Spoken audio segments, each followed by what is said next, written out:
muchas cosas de las cuales yo no voy a hablar porque todas están en España. A eso le dedicaré un puntico al final porque es necesario hablar de eso también. Y ese título que parece un poco poético no es nada poético. Sencillamente que las campanas que sonaron en Sudamérica con la independencia fueron las que dieron lugar al primer mapa topográfico nacional cubano mucho antes que a la propia metrópoli española.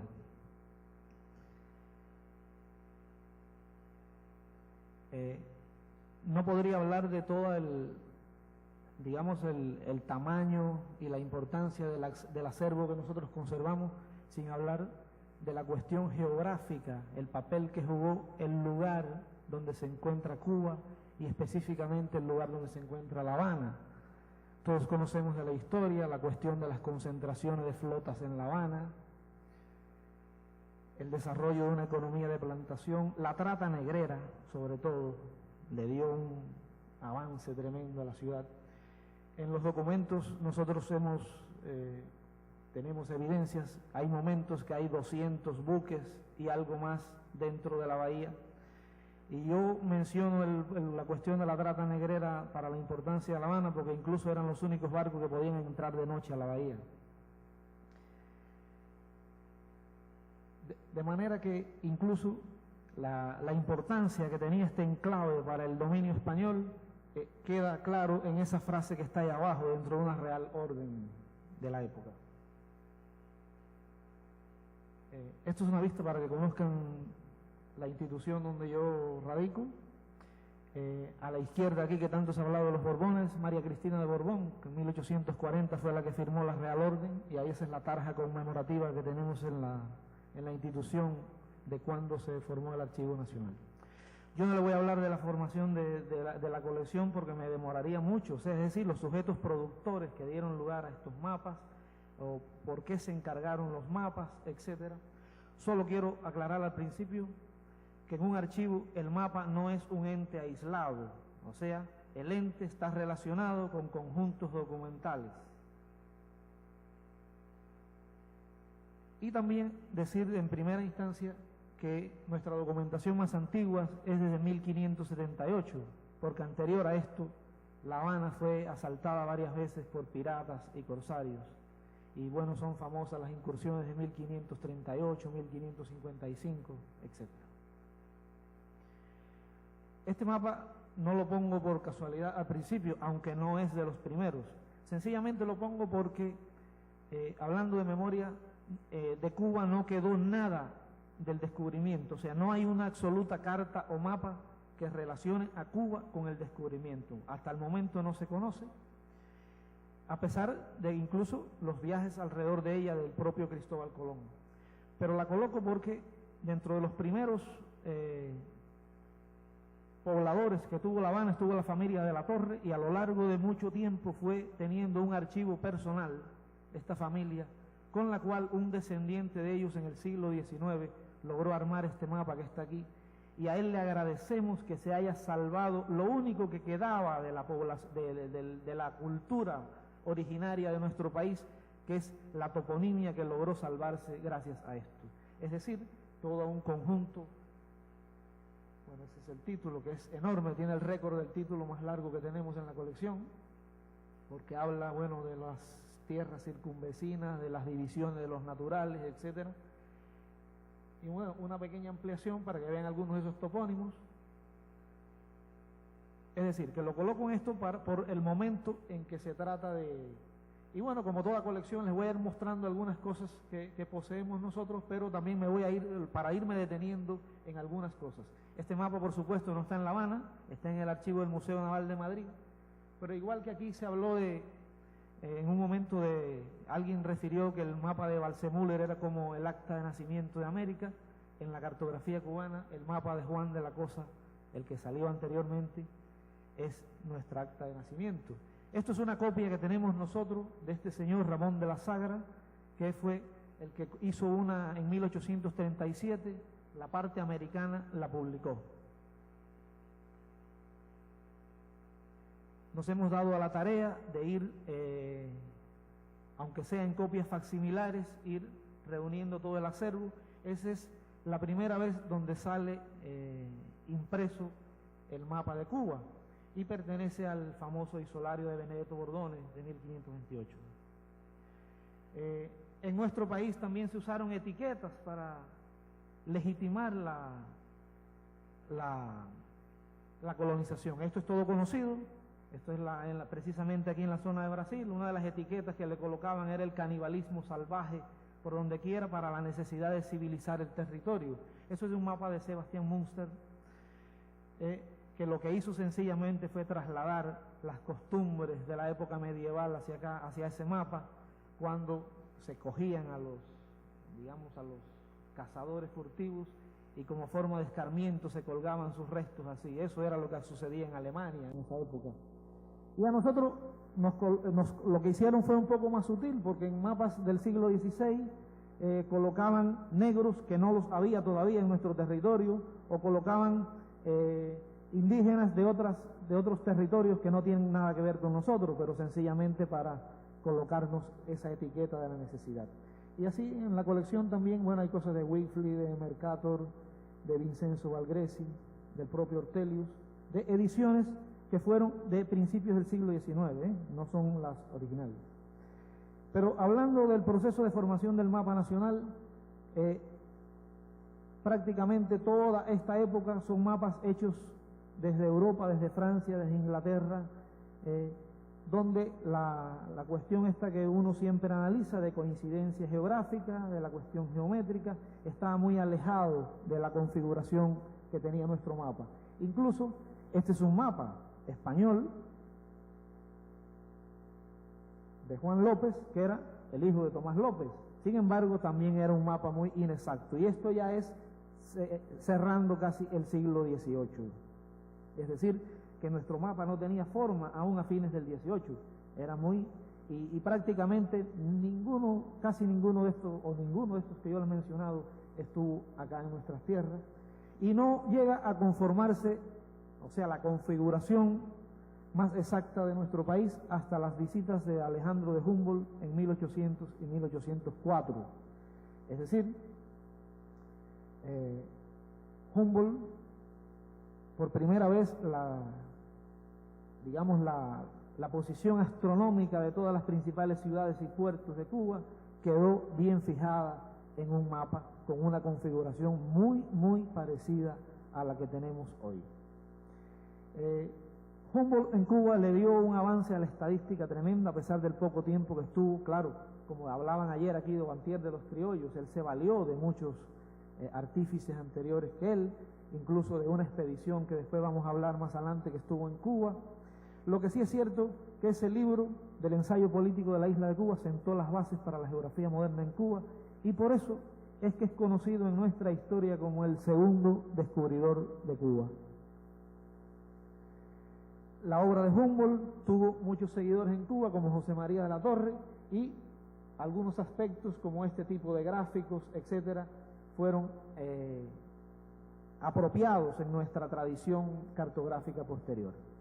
Esta época de fines del siglo XVIII, se entrelazan saberes aquí en Europa, y lo mismo que Tomás López fue comisionado por el Marqués de Ensenada para ir a estudiar a Francia, este señor que está aquí, que es un ingeniero militar de los que tuvo una gran influencia en nuestra historia de este aspecto, Honorato Bouillon. He puesto este gráfico aquí en el centro porque él es el artífice de algunos de los navíos que estuvieron en la batalla de Trafalgar, y usted en los archivos le puede seguir su pista en Cartagena del Levante, en Cádiz, en Sevilla, y por supuesto en La Habana, en Cienfuegos, etc. Él dirigió, esto aquí es un mapa hecho por él, aquí es donde se encontraba el astillero que hubo en La Habana, que fue el más importante que había en esta parte del mundo. De aquí fue donde salió el famoso barco Santísima Trinidad, incluso que fue el mayor de la época. Y el día que Jordana presentaba el mapa aquel que explicó de los bosques y todo esto, realmente este arsenal, que era el nombre que tenía, el Real Arsenal de La Habana, fue el que se tragó casi toda la vegetación de esta parte occidental de nuestro país. Las cartas hidrográficas, tenemos una colección increíble donde se va viendo a lo largo del tiempo la evolución que van teniendo. Y bueno, me detengo un momento hasta el siglo finales del 18, es decir, 17 hasta el 18, con José del Río y Ventura Barcaistegui, que incluso un año antes de que se fundara el depósito hidrográfico de Madrid, ya ellos habían circunnavegado Cuba y habían hecho todas las cartas alrededor de Cuba. Y por eso es que se fue conformando más la configuración de nuestro país a raíz de todos estos. Pero sucede que también en esta época de finales del 18, a Cuba van a parar muchos franceses ilustrados, es decir, no solamente el que le mencioné anteriormente, es decir, fueron muchos, y este es el producto de algunos de ellos. Francis Lavallee, por ejemplo, en la Biblioteca Nacional de Francia hay bastante literatura de él, porque él lo publicaba todo allá, aunque radicó en Cuba. Y bueno, es preciosista, pero muy, digamos, muy exacto. Y en algunos casos el preciosismo llegaba a que en algunos puertos ellos dibujaban hasta el tipo de embarcación que por su calado podía atracar en ese puerto por ahí. Esto es una ampliación, y esto se debe a que en esta ciudad de Sagua la Grande España pretendía hacer un puerto fluvial y mandó a hacer un estudio muy exacto de toda esa costa que había en esa zona de ahí. Pero incluso, bueno, las imágenes no se ven bien.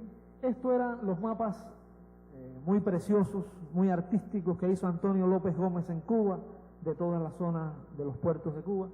Pero estos franceses, con todos esos métodos de triangulación y todo lo que fueron incorporando al quehacer cartográfico de Cuba, llegaron a hacer mapas exactos. Aquí no se ve bien, pero yo cogí una imagen del Google Earth que cuando usted la mira, la puede colocar aquí perfectamente. Esto es un mapa de hace apenas una semana que cogí, capturé la imagen y la pone ahí, y es sumamente exacto.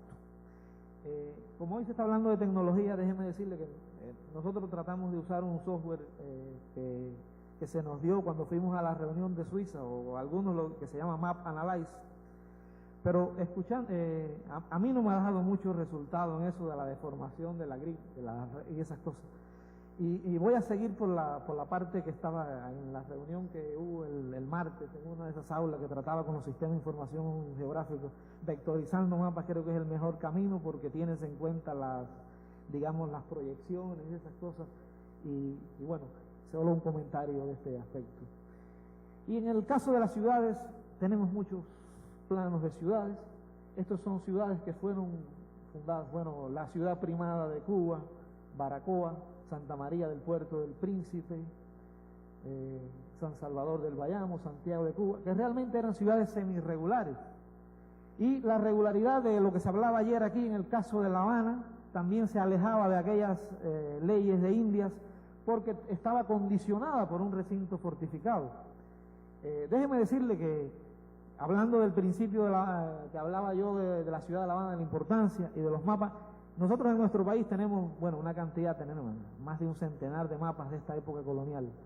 Pero déjeme decirle que en los archivos españoles, y eso da la importancia que tenía este enclave, hay más mapas de La Habana o planos de La Habana que de la propia ciudad de Sevilla o de Cádiz. Eso usted lo puede comparar en los propios catálogos. Bueno, aquí algunos aspectos. Y bueno, después ese poblamiento se regularizó de distintas maneras más allá de las murallas.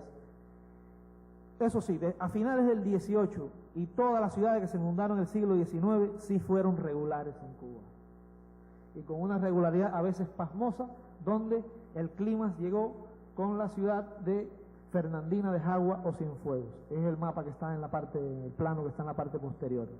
Es decir, esta es una ciudad diseñada, hecho el mapa, poblada, toda por franceses. Es decir, es la primera ciudad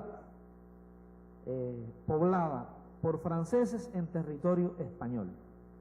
Inmigrantes que venían de la Luisiana y de la propia Francia que se enclavaron aquí. Y, por supuesto, los planos también fueron de estos franceses que yo les dije ahorita que habían emigrado a Cuba, incluido Honorato Bouillon y su hijo Félix Bouillon, Alejo Helvecio Lanier, de los cuales nosotros tenemos ya hechas prácticamente sus biografías completas de ellos. Pero lo que quiero especificar es que aquí en Cienfuegos ellos pusieron, llevaron a cabo la ciudad aquella de la de Charles Fourier que hablaba, es decir, una ciudad de estos iluministas, la ciudad de 16 a 18 metros de ancho las calles, asimismo la construyeron con amplios paseos, es decir, aquí está lo que se llama el Prado Cienfueguero, que existe hoy día todavía, y todo esto eran paseos aquí, el cementerio fuera de la ciudad, porque hasta esta época todos los cementerios estaban incluidos dentro de la ciudad o en las iglesias. Sin embargo, esta es ya una revolución en el modo de hacer las ciudades que llega en esta etapa. Y este es el ejemplo clásico que tenemos nosotros para ello. También un punto clave fue la última gran expedición del siglo XVIII, no fue para darle la vuelta al mundo, fue para ir sencillamente a Cuba.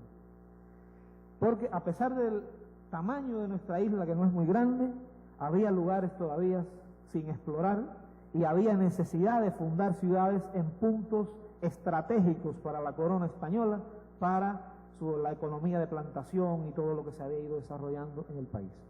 Esta es una expedición que se llevó a cabo entre 1797 y 1804. La historia la recoge como la expedición del Conde de Mopov o la Real Comisión de Guantánamo. Se llama del Conde de Mopov porque al frente este señor que fue mariscal de campo, el Joaquín de Santa Cruz de Mopov, fue el que la dirigió. En ella, como en todas las expediciones, fueron naturalistas, pero aquí fueron también ingenieros y fueron cartógrafos. Yo le hablaba ahorita de Antonio López Gómez, pero aquí le hablo de Francisco Lemaur y Félix Lemaur, que, bueno, si se ven allí dice Guantánamo.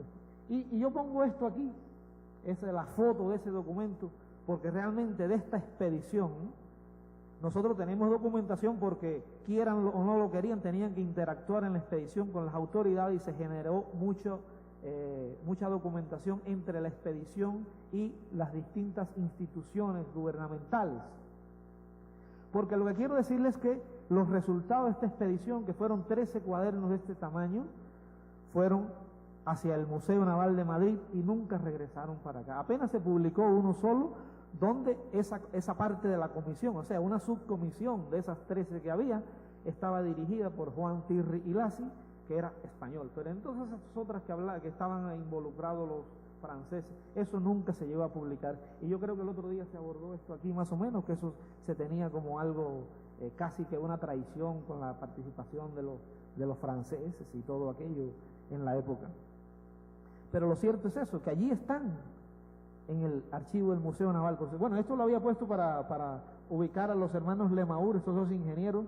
Este es el señor Carlos Lemaur, que fue el ingeniero que planeó el Canal de Castilla, y este es uno de los resultados de esa expedición, o sea, uno de los mapas. Vean que está, por aquí está La Habana, para esta zona de aquí, o sea, la costa norte estaría a la derecha, la costa sur a la izquierda, aquí estaría la ciudad del Batabanó, y por aquí la ciudad de San Julián de los Huines. Este proyecto ingeniero, por ejemplo, que era de los que vinieron a hacer con esta expedición, era canalizar las aguas del río Mayabeque para que fueran hasta La Habana, o canales por aquí por el interior para sacar los productos de la isla.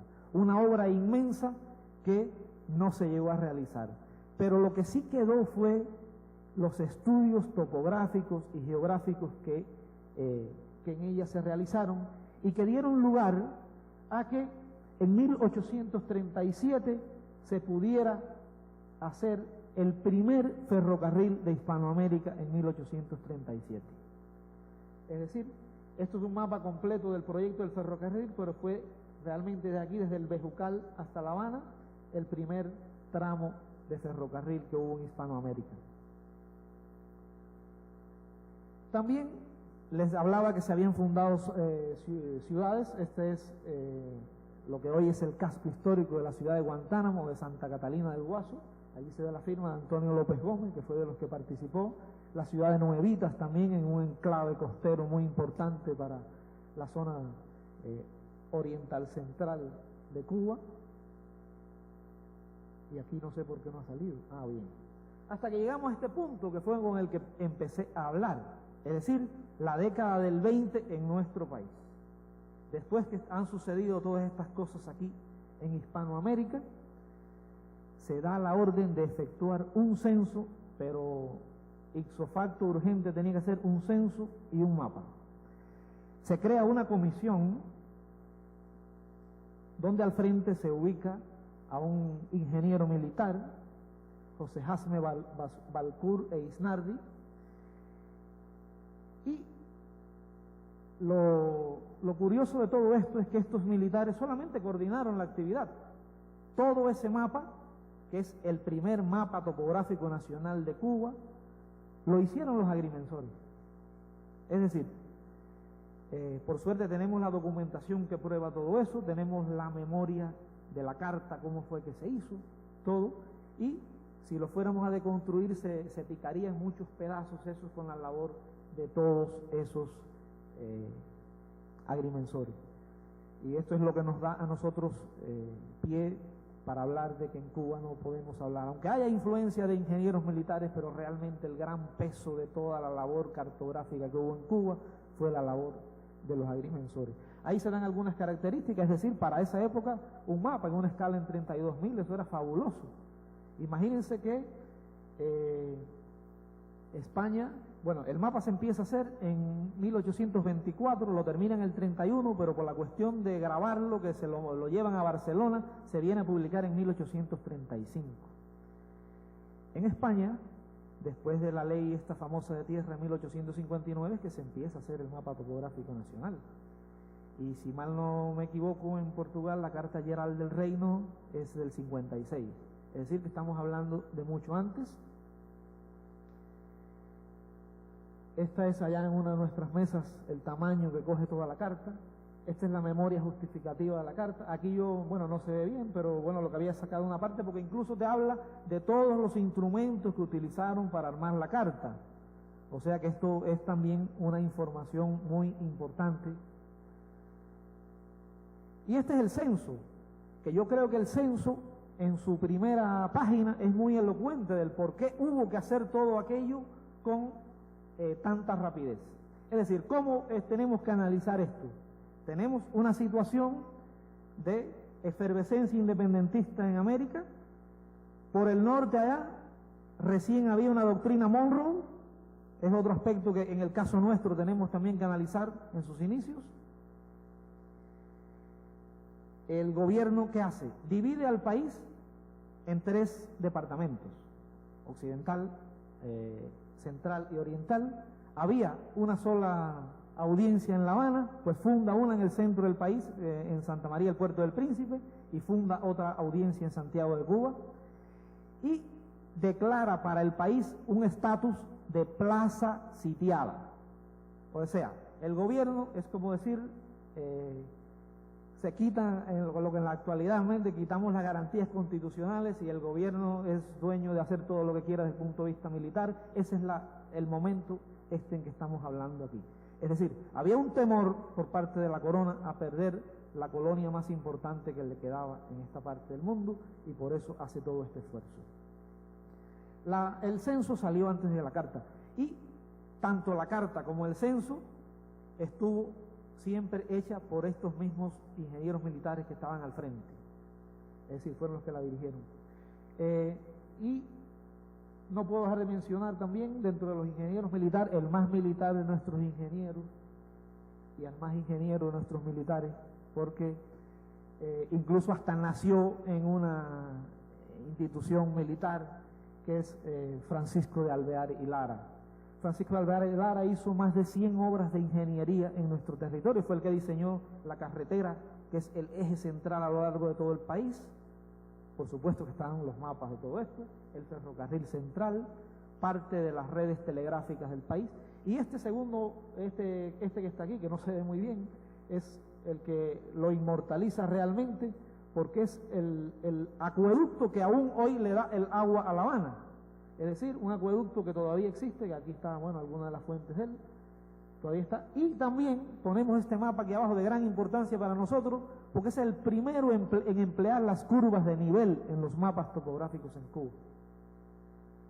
Es decir, antes de esto, el relieve se representó igual que en todos vuestros países de distintas maneras, curvas de configuración, rayado, sombreado, línea de máximas pendiente, todas esas cosas, y este es el punto en que estamos acá. Y el siglo XIX cierra con la obra del mayor de nuestros agrimensores, del mayor de nuestros, el que fue denominado el geógrafo cubano por excelencia, don Esteban Pichardo y Tapia. Hizo innumerables mapas, fue una labor de más de 40 años haciendo mapas. Y bueno, es algunas imágenes del último que hizo en dos escalas, es decir, en uno en 200.000, en uno en 70.000 del territorio cubano, donde tenía, bueno, la parte de estas ciudades, esto aquí que no sé si lo aprecian bien, las líneas militares que se habían hecho, que atravesaban a Cuba al centro para que no pasasen de una parte del territorio al otro. Y, como les decía, escribió una geografía de Cuba, es decir, es una figura insigne del cual nosotros tenemos casi todo lo que él hizo a lo largo de su carrera. Tenemos la forma en cómo lo hizo, están las memorias justificativas. Acá a la derecha le he colocado también un expediente de archivo, artículos de prensa como este que está aquí, porque déjenme decirle que en Cuba había fue eso una tradición. Todo lo que se publicó salía primero en la prensa, que se va a publicar tal cosa, y uno puede seguir el acto de publicación tanto de mapas como del atlas, como de todo lo que se hizo en Cuba, cogiendo los periódicos de la época, donde ahí usted tiene información de qué consiste, el precio en la cual se vendió, todas estas cosas. Y esto lo muestro porque los mapas de Esteban Pichardo, desde 25 años antes que el país fuera invadido por las tropas norteamericanas, ya estaban copiando los mapas de Esteban Pichardo, o sea, estaban haciendo las copias. Por eso he puesto esto aquí, porque eso también es parte de nuestra tradición entre el último cuarto del siglo XIX y casi la primera mitad del siglo XX se estuvieron usando los mapas de Esteban Pichardo. Y aparte tengo que hacer también a la agrimensura, porque se hablaba ahorita de la importancia de los agrimensores, tengo que hablar de la agrimensura. Bueno, esto es un poco icónico ahí para ver que nosotros, los agrimensores públicos, los hemos ido recogiendo para nuestros registros de autores de la colección a través de toda una serie de publicaciones. Pero déjeme decirle que lo más importante que hay en nuestra colección es tener casi toda la documentación de la Junta de Revisión de Agrimensura de la isla de Cuba. Es decir,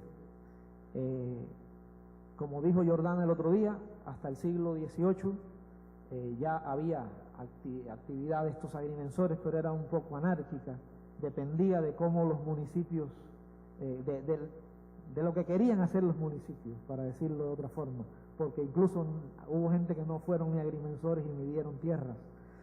Pero ya después que, desde 1815, empieza a gestarse y en los años 20 ya coge fuerza, y por suerte tenemos las actas de la Junta de Revisión de Agrimensura, de cómo se proponen los planes de estudio para los agrimensores, el tiempo que demoraba en formarse un agrimensor, alrededor casi de 4 años, o sea, tenían tutores que eran agrimensores titulados, los evaluaban en asignaturas como trigonometría esférica, astronomía, bueno, todo. Tenemos los planes de estudio que ellos llevaban a cabo.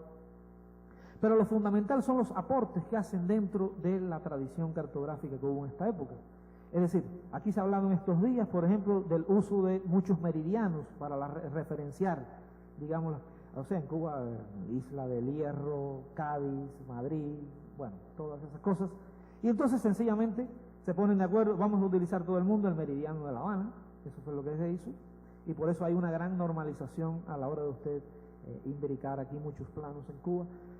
También fueron los encargados de instaurar el sistema métrico decimal en Cuba. Eso está ahí en sus actas, cómo fue que se llevó a cabo todo ese proceso.